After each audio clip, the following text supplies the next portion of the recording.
Speaking of CBC being a bunch of liars, let's just quickly touch on this article that they wrote about Danielle Smith, our premier, the other day. Yes. So we'll just touch on it really briefly. I don't know where the leak of the phone call came from. I'm suspicious. But CBC publishes an article which the premier has called defamatory against Danielle Smith. So what happened was she had a conversation with Calgary Pastor Artur Pawlowski. We all know Art. You can learn all about him. On Rebel News, he's in our new documentary. He was the very first pastor ticketed during COVID. He was feeding the homeless in downtown Calgary, something the government called an illegal public gathering. He really became internationally famous when he was shouting out Nazis get out to the health authorities who were trying to barge into his church as church was ongoing. But CBC, so all that is to say, Danielle Smith takes a phone call from Art. Now, she didn't say about intervening in his court case whatsoever. She never said that. You can listen or you can read the transcript of CBC's. What she said was basically that, you know, she took a phone call from a concerned resident who was going through something, which is her job as a premier. But it's shocking, or not all that shocking, actually. It's unsurprising that CBC and the NDP, by the way, are very, very shocked that the premier would take a phone call from a concerned citizen. And they think that this amounts to her meddling in the justice system. She actually never indicated in any way, shape, or form that she would intervene with prosecutors or anything like that. She just took a phone call from him, which is exactly what a premier and a politician is supposed to do. It's what Justin Trudeau should have done during the Freedom Convoy, is listen to the people. She did it, and CBC is shocked and losing their minds. I don't understand that. And by the way, was there a recording of the call that CBC got to listen to? And what's the deal there, Sheila? I don't know. I don't know how they got it. I don't know. I also know that all of the Premier Smith's phone calls are monitored. The reason I know that is because during the Public Order Emergency Commission, all the communications the politicians had with each other, there were readouts of the phone calls. I'm still going through those readouts to discover the Liberals are lying about this. The Liberals remain lying about this. So there are readouts of the calls. All their phone calls are monitored. So I don't know if the readout was leaked or if a recording was leaked or who leaked it. I don't think it matters, quite frankly. You should just always assume that you're being recorded and that your conversations, if you're a politician, your conversations with the public are going to be made public. Always assume that, right? To me, she didn't do anything wrong. Yeah. No, and you're right. I think it would only matter if CBC tapped into a conversation with two individuals. I mean, in Canada, we have single party consent when it comes to a tape phone call. So by that, of course, I mean, if I were to phone Sheila Gunn Reid and I was to tape her without telling her, or vice versa, that's perfectly legal.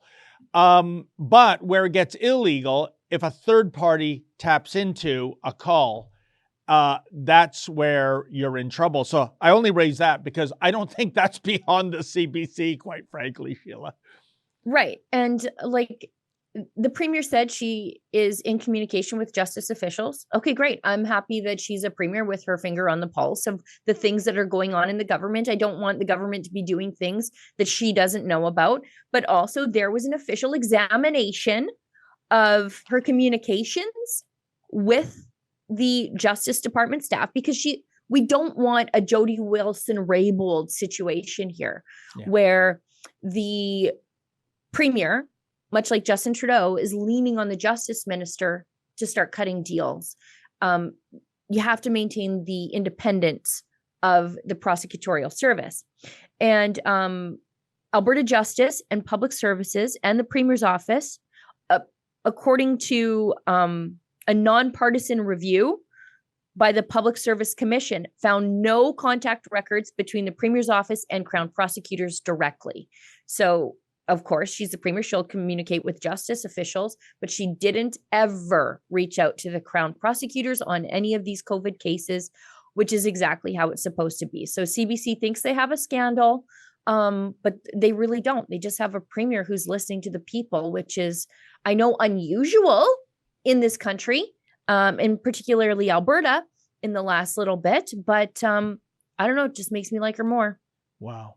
Boy, the mainstream media, Sheila, they are just so hell-bent on getting Rachel the Destroyer Notley reinstated in Alberta. And that election's coming up in May, if I'm correct, right? Not that far Yes. away.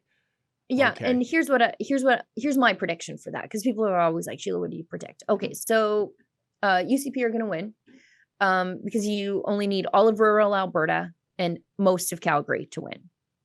Fine. Edmonton is a write-off.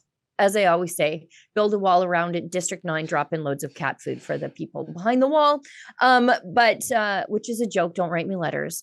But so the UCP are going to win. It might not be a blowout, but they are going to win.